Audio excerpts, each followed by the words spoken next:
Кыргызстан чегара боюнча Тажикстанга өз сунушун киргизди. Араван районунда катуу жааган жаандан улам сел жүрүп, арыктардан ашкан суулар жолдорду зыянга учуратты.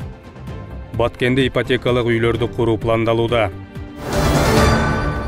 Президент Садыр Жапаров бүгүн Кытай Эл Республикасынын төрагасы Си Цзиньпинди 70 жылдык мааракеси менен куттуктады. Бул тууралуу президенттин басма сөз кызматынан кабарлашты. Туулган күнүңүз менен чын жүрөктөн жылуу куттуктоолорумду кабыл алыңыз. Сиздин турмуштук тажрыйбаңыз жана талыкпас эмгегиңиздин негизинде Кытай Эл Республикасы гүлдөө өнүгүү жолуна ишенимдүү багыт алууда. Биз сиздин эркиңизге жана алдыга койгон максатка жетүүдөгү чечкиндүүлүгүңүзгө суктанабыз. Кыргызстан сизди Кыргыз-Кытай ынак коңшулук, достук жана кызматташтык мамилелерин өнүктүрүүгө жана бекемдөөгө зор күч аракет жумшап жаткан ак ниет дос катары билет. Өз кезегимде Кыргыз-Кытай ар тараптуу стратегиялык өнөктөштүк мамилелерин жогорку деңгээлде туруктуу сактоо үчүн сиз менен чогуу биргелешкен күч аракетимди жумшоого ар дайым даярмын, деп айтылат куттуктоо телеграммасында.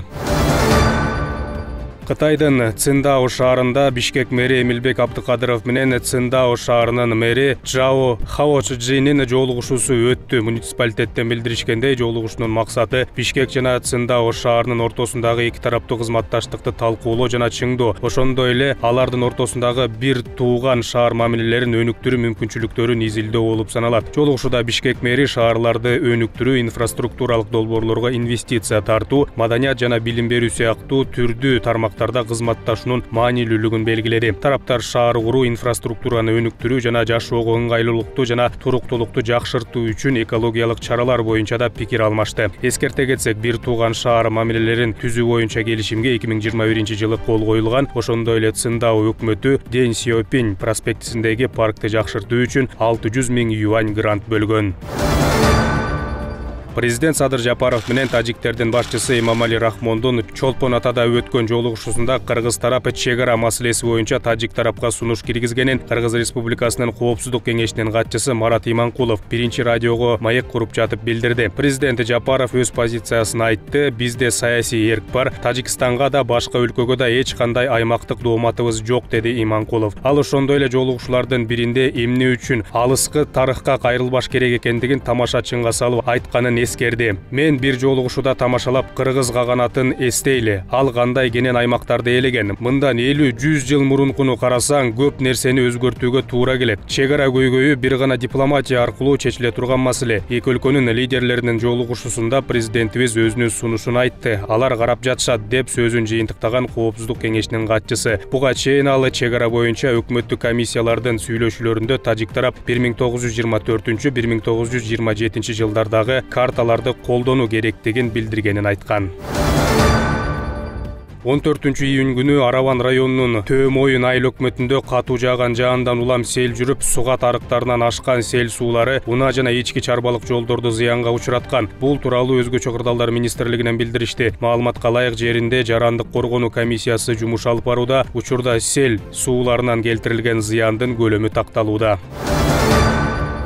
Ал арада Төө ашуудагы Көлбаев атындагы тоннелдин канализациясы оңдолуп, суунун сырткы агышы токтотулду. Бул тууралуу Транспорт жана коммуникациялар министрлигинен билдиришти. Маалым болгондой, 12-13 июнь күндөрү Төө ашуудагы тоннелдин ичин суу каптап, айдоочуларга тоскоолдук жаралган. Оңдоо иштерине байланыштуу суу өткөрүүчү түтүктөр кумга толуп, суу жолго жайылган. Маселе тез арада колго алынып, тиешелүү техникалардын жардамы менен тазалоо иштери жүрдү. Азыркы тапта тоннелдин канализациясы оңдолуп, суунун сырткы агышы токтотулду. Белгилей кетсек, тоннелдин ичин оңдоп түзөө иштерине байланыштуу унаалардын өтүүсүнө маал менен чектөөлөр киргизилүүдө. Ага ылайык саат 5:00-дөн 8:00-гө чейин, 10:00-дөн 12:00-гө чейин, 14:00-дөн 16:00-гө чейин жол жабылып жатканын министрлик айдоочулардын эсине салат.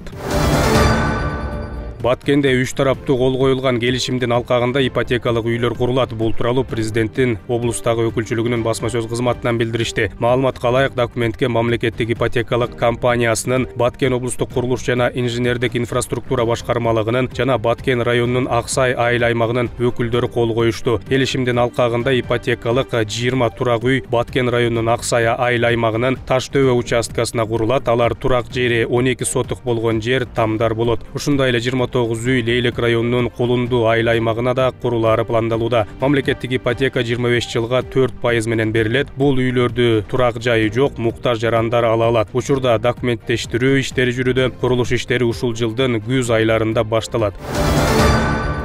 Тоң районунун Көлтөр айыл аймагынын тургундарынын жер участогунун жеке менчик укугу жөнүндөгү 94 мамлекеттик акты тапшырылды. Бул тууралуу президенттин Ысык көл облусундагы өкүлчүлүгүнөн билдиришти. Маалыматка ылайык иш-чарага президенттин өкүлү Ильяс Имамбетов, Тоң районунун акиминин биринчи орун басары Болот Мамбетов, Көлтөр айыл аймагынын башчысы, райондук мекеме ишканалардын жетекчилери жана айыл тургундары катышты. Белгиленгендей, аталган райондун аймагында Кыргыз Республикасынын министрлер кабинетинин жер мунаапысын жүргүзүүнүн тартиби жөнүндө жобону бекитүү тууралуу токтомдун негизинде жер мунаапысын жүргүзүү боюнча комиссия түзүлүп иштер жүрүүдө.